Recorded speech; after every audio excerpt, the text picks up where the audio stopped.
사도행전 24장 24절에서 25장 5절까지 말씀 한 절씩 교독합니다. 수일 후에 벨릭스가 그 안에 유대 여자 드루실라와 함께 와서 바울을 불러 그리스도 예수 믿는 도를 듣거늘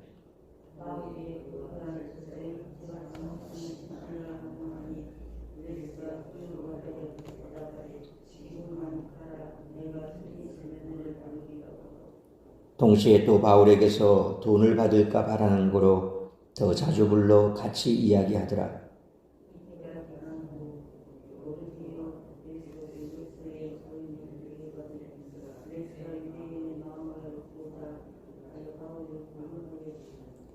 베스도가 부임한 지 3일 후에 가이사랴에서 예루살렘으로 올라가니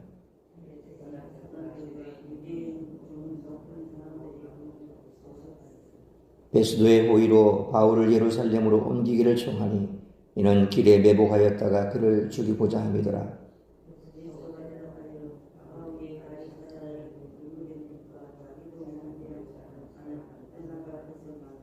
5절같이 있습니다.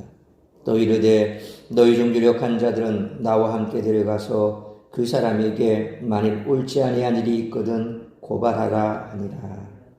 아멘. 오늘 본문은 복음의 다양한 얼굴을 보여줍니다. 첫째로 복음은 의와 절제와 심판을 선언합니다. 바울은 이것을 벨릭스와 드루실라에게 가감없이 전했습니다.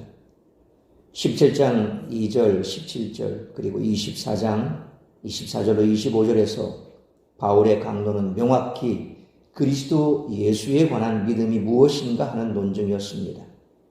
그런가 하면 한 주제에 대한 깊은 토론이요, 오늘날 예배 때 이루어지는 한편의 설교였습니다.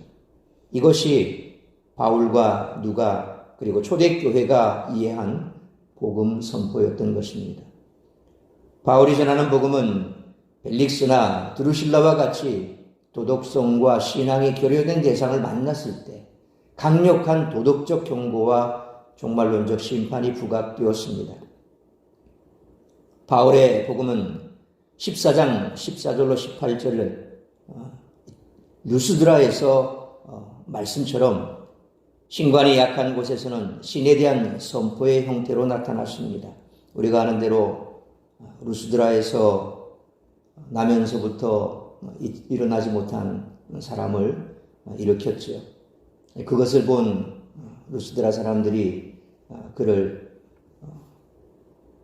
바울은 헤르메스, 바울이 이제 이 말씀을 전하니까 바울은 헤르메스요, 또 함께 갔던 그는 제우스라고 그렇게 하면서 막 소를 끌고 와서 제사를 지내려고 그렇게 했을 때 바울이 그들을 향해서 우리는 너희와 같은 성종의 사람들이다 라고 얘기를 하면서 그것을 멈추게 했고, 그러면서 그가 긴 설교를 했던 그 장면을 보면 바로 아주 신관이 없는 거죠. 그냥 자기들이 섬기는 그런 과거에 가지고 있던 그런 신화적인 그런 내용을 그대로 그들이 가지고 있었기에 바울과 바나바를 제우스와 또 헤르메스다, 신이다 그러면서 제사 지내려고 하는 그런 모습. 그러니까 이런 신관이 약한 곳에서는 과연 하나님이 어떤 분이냐? 우리가 아니라 하나님은 이런 분이다 라고 그렇게 얘기하는 그런 복음의 형태로 나타났고, 또 우리가 잘 아는 17장 23절로 31절 여기에서는 아덴에서 사도 바울이 이름 모를 신에게 라고 하는 그런 제단까지 차려놓고 제사를 지내는 그런 아덴 사람들의 모습. 그러면서 그들은 물질 세계를 또 멸시하고 지적 새로움을 추구하는 그런 형태를 가졌죠. 그러니까 그 사람들이 귀를 기울였던 것은 뭔가 새로운 것, 새로운 것에 대해서는 관심을 가지고 귀를 기울였지만 그 이상도 그 이하도 아니고 그냥 지적 호기심에 불과하더라. 그런 지적 호기심에 또 그들은 제사를 지내는 데 있어서도 이름 모를 신, 자신들이 모르는 그런 신도 분명히 있을 거다. 그러니까 그런 신에게까지 제사를 지내는 그들의 모습에 대해서 내가 너희에게 그 모르는 신이 어떤 신인가 오늘 내가 너희에게 가르쳐 주겠다. 그러면서 그들에게 복음을 선포했던, 그래서 그와 같은 지적 새로움을 추구하는 곳에서는 부활에 기초한 심판의 메시지의 모습을 띄었습니다. 그래서 마지막에 하나님께서 이 천지 만물을 창조하신 하나님께서 심판하신다라고 하는 것을 아덴에서 바울이 선포를 했죠. 그래서 루스드라에서는 복음이라고 하는 것이 신이 어떤 것인가, 하나님이 어떤 분이신가, 그런 하나님에 대한 선포였고, 이제 아덴에서는 부활하신 주님께서 다시금 이 땅에 오셔서 심판하실 메시아로 오실 것이다 라고 하는 것에 대해서 선포를 하는 것이었습니다. 사도 요한에 따르면 마지막에 선포될 영원한 복음에 대해서 사도 요한은 요한계시록 14장 7절에서 하나님을 두려워하라고, 그리고 그에게 영광을 돌리라고, 그를 경배하라고, 그것이 바로 이제 마지막 선포될 메시지다, 복음이다 라고 그렇게 요한계시록 14장 7절에 기록되어 있습니다. 바로 이처럼 복음이라고 하는 것은 의와 절제와 심판에 대한 한편의 선언이다 라고 본다는 겁니다. 둘째로 복음은 불의와 타협하지 않는다는 것입니다. 벨릭스는 첫 번째 초청 이후 자주 바울을 불러 얘기를 들었습니다. 초청의 빈도수는 뇌물수수 욕구에 맞추어 증가했을 것입니다. 바울이 보통의 소통 능력만 있었다고 가정하더라도 이것을 감지할 수 있었을 것입니다. 그러나 바울은 이 무언의 요청에 응하지 않았습니다. 그 증거는 2년간의 수감 생활입니다. 또 후임자가 왔을 때 황제 법정에 호소한 것입니다. 동시에 그는 변함없는 총독에게 끊임없이 복음을 전했습니다. 불의한 방법으로 편의를 획득하지 않는 우직함과 인내, 이것이 오늘 본문의 바울을 통해 보여주는 복음의 다른 얼굴이라는 것입니다. 이 세상에는 두 종류의 사람들이 있습니다. 자신의 양심을 따라 진리를 추구하며 진실하게 사는 사람들이 있습니다. 반면에 양심과 진리보다 자신의 인간적인 욕망을 추구하여 욕망의 노예가 되어 살아가는 사람들이 있습니다. 전자는 바울이고 후자는 오늘 본문의 벨릭스입니다. 따라서는 본문의 말씀을 통해서 우리들이 깨달아야 할 것은 첫째로 24장 24절로 25절 상반절 말씀처럼 사람을 두려워 말고 진리를 선포할 수 있어야 한다는 것입니다. 24절 말씀처럼 벨릭스와 그의 아내 드루실라는 바울을 불러서 복음을 들었습니다. 이들은 복음에 대해 호기심이 있었습니다. 사람에게는 본능적으로 진리에 대한 사모함이 있다는 것입니다. 그래서 많은 종교들은 자신들이 가지고 있는 그 진리를 얘기를 하죠. 이것은 사람들이 가지고 있는 본성이라는 것입니다. 벨릭스와 드루실라는 불의하게 맺어진 부부입니다. 드루실라는 유대인으로 아그리파 1세의 세 딸 버니게, 마리암메, 드루실라, 그 가운데 이 세 딸 중에 하나였습니다. 그녀는 콘마게레 왕 안티오쿠스의 아들 에피파네스와 약혼을 했는데 부친이 죽고 난 후에 에피파네스가 결혼하려고 찾아왔으나 그가 할례를 거부했기 때문에 혼인은 이루어지지 않았습니다. 드루실라는 시리아의 에메사의 왕 아지주스와 결혼했는데 이것이 벨릭스가 부임하기 얼마 전이었습니다. 그러니까 벨릭스가 부임했을 때는 바로 드루실라는 결혼한 지 얼마 안 되는 아주 신혼부부였죠. 벨릭스가 부임했을 때 그녀는 14살이었습니다. 유대인 나이로 치면 그때가 바로 결혼 정년기입니다. 우리로 치면 굉장히 빠른 나이다 싶지만 사실 우리 조선시대도 보면 그 어간쯤에서 거기 조금 더 지나서 이제 결혼은 나이가 된다고 해서 시집을 보내는 경우가 많았죠. 어쨌든 유대인들도 바로 14세를 전후해서 결혼 정년기다라고 봐서 바로 드루실라도 그렇게 해서 결혼을 했습니다.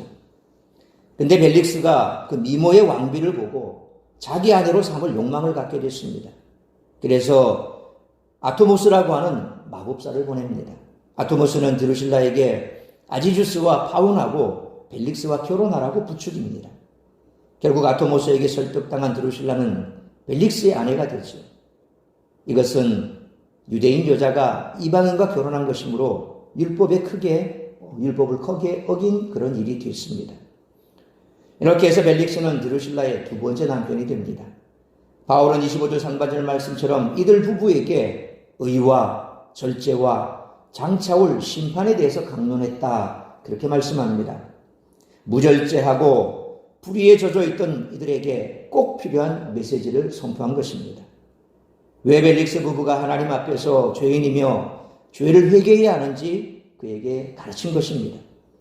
바울은 총독의 권력을 의식하지 않고 그들에게 구원의 길을 제시했던 것입니다. 벨릭스 부부에게는 상당히 부담스러운 그런 가르침이었을 것입니다. 하지만 분명히 그들은 하나님 앞에서 죄인입니다. 바울은 지위고하를 막론하고 그들에게 필요한 말씀을 전했던 것입니다. 바울은 눈치를 살피지 않고 그 사람들에게 필요한 진리를 선포했던 것입니다. 오늘날도 마찬가지입니다. 강단에서 선포되는 말씀이 때로는 우리의 심령을 찌를 때가 있습니다.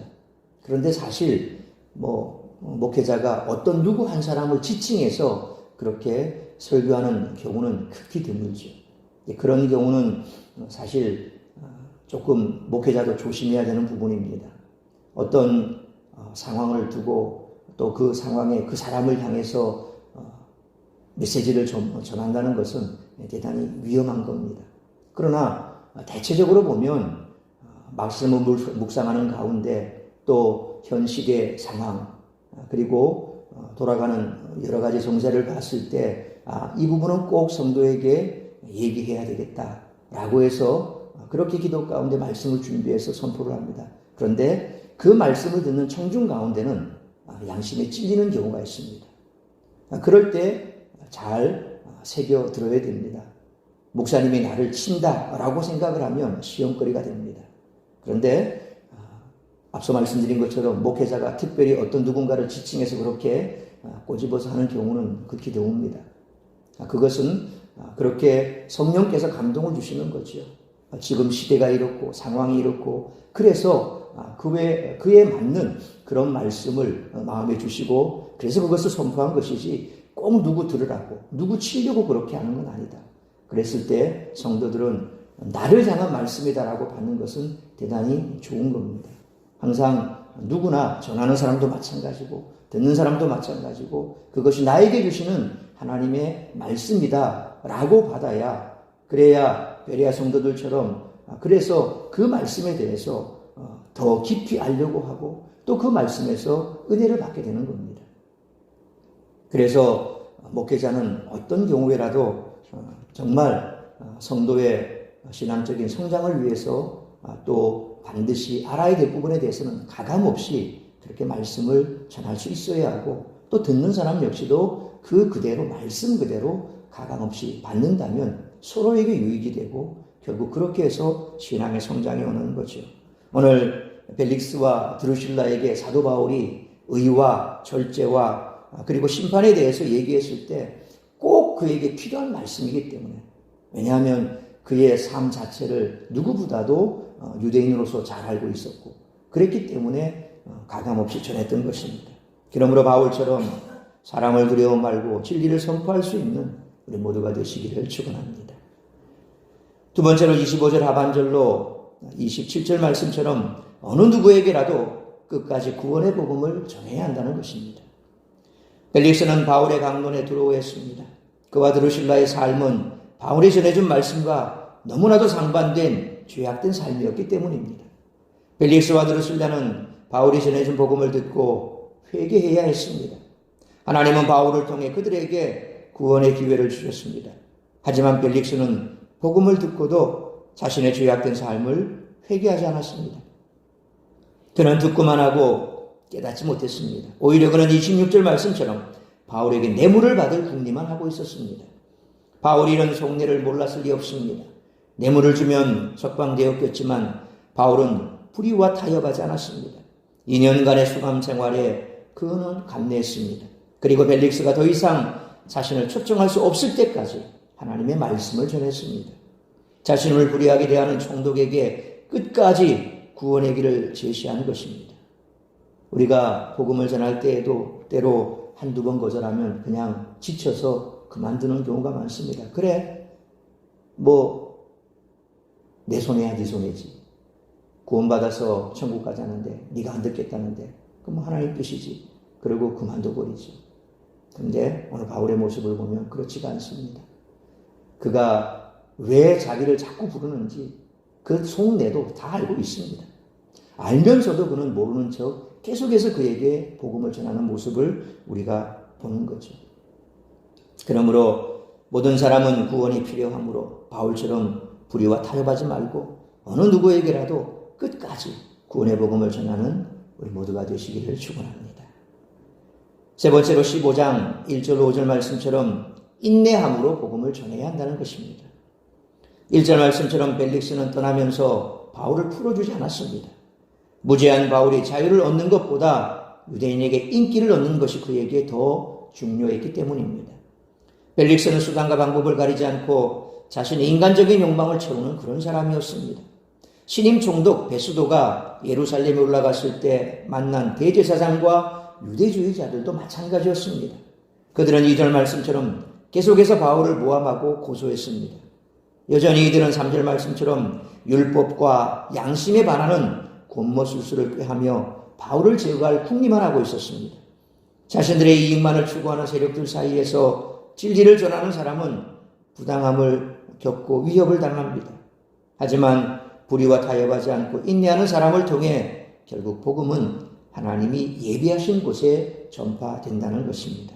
그러므로 인내함으로 복음을 전할 때에 하나님이 예비하신 곳에 복음이 전파되어 열매 맺는 기쁨을 누리는 우리 모두가 되시기를 축원합니다. 사랑하는 성도 여러분, 바울은 벨릭스 앞에서 권력의 눈치를 의식하지 않고 가감없이 하나님의 진리를 선포했습니다. 그는 벨릭스의 권력보다 하나님을 더 의식했습니다. 복음에 대한 사명감이 있는 사람은 다른 사람의 눈치를 살피며 고난을 두려워하지 않습니다. 마지막까지 인내함으로 가감없이 복음을 전할 때 하나님이 그 결과를 책임져 주실 것을 믿는 믿음으로 오늘도 끝까지 인내함으로 복음을 어느 누구에게나 전할 수 있는 우리 모두가 되시기를 주님의 이름으로 축원합니다. 기도하겠습니다. 거룩하신 아버지 하나님, 은혜와 사랑을 감사합니다. 오늘도 이 새벽을 깨워 말씀으로 예배로 시작하게 하시니 감사합니다. 우리에게 주신 말씀 오늘도 우리의 가슴에 새기면서 때로 우리가 복음을 전할 때에 과도하게 우리 스스로가 판단하고 선을 그을 때가 있습니다. 그러나 분명 어느 누구에게라도 구원은 필요합니다. 구원이 필요 없는 사람이 이 땅에 아무도 없습니다. 그 구원은 바로 복음을 들음에서 시작이 됩니다. 그러므로 어느 누구에게라도 이 구원의 복음을 전할 수 있는 우리 모두가 되게 하여 주옵소서. 인내함으로 끝까지 복음을 전하게 하여 주옵소서. 그럴 때에 영혼 구원의 역사가 나타나는 줄 믿습니다. 그러므로 바울처럼 오늘도 우리의 삶 가운데 복음을 들어야 할 자가 있다면 인내함으로 끝까지 복음을 전할 수 있되 우리가 그들과의 관계 속에서 우리의 편익을 따라서 우리의 유익을 따라서 혹은 권력의 편성에서 눈치를 보면서 그렇게 하는 것이 아니라 진리를 진리되게 선포할 수 있는 우리 모두가 되게 하여 주옵소서. 말씀을 받을 때에도 진리의 말씀이라고 한다면 우리가 가감없이 그 말씀을 경청할 수 있고 또 그 말씀대로 받을 수 있는 우리의 심령이 되게 하여 주옵소서. 그리함으로 항상 말씀대로 지켜 준행하며 또 그 말씀대로 지켜 준행하는 삶을 살아갈 때에 세상 가운데서도 그 말씀을 진리대로 선포하는 우리 모든 성도들 되게 하여 주옵소서. 오늘도 우리에게 주어진 이 한날 주님께서 우리를 인도하시는 대로 나아가게 하여 주옵시고 진리의 말씀 위에서 자로나 우로나 치우치지 아니하고 말씀대로 살아가며 주의 영광 나타내는 복된 한날의 삶을 살아가는 우리 모든 성도들 되게 하시며 오늘도 나를 통하여 이루고자 하는 하나님의 뜻만 이루어드리는 그런 한날의 삶을 살아내는 우리 모든 성도들 될 수 있도록 성령으로 충만케 하여 주시옵소서. 이 모든 말씀 우리 주 예수 그리스도의 이름으로 기도하옵나이다. 아멘. 주기도문하겠습니다.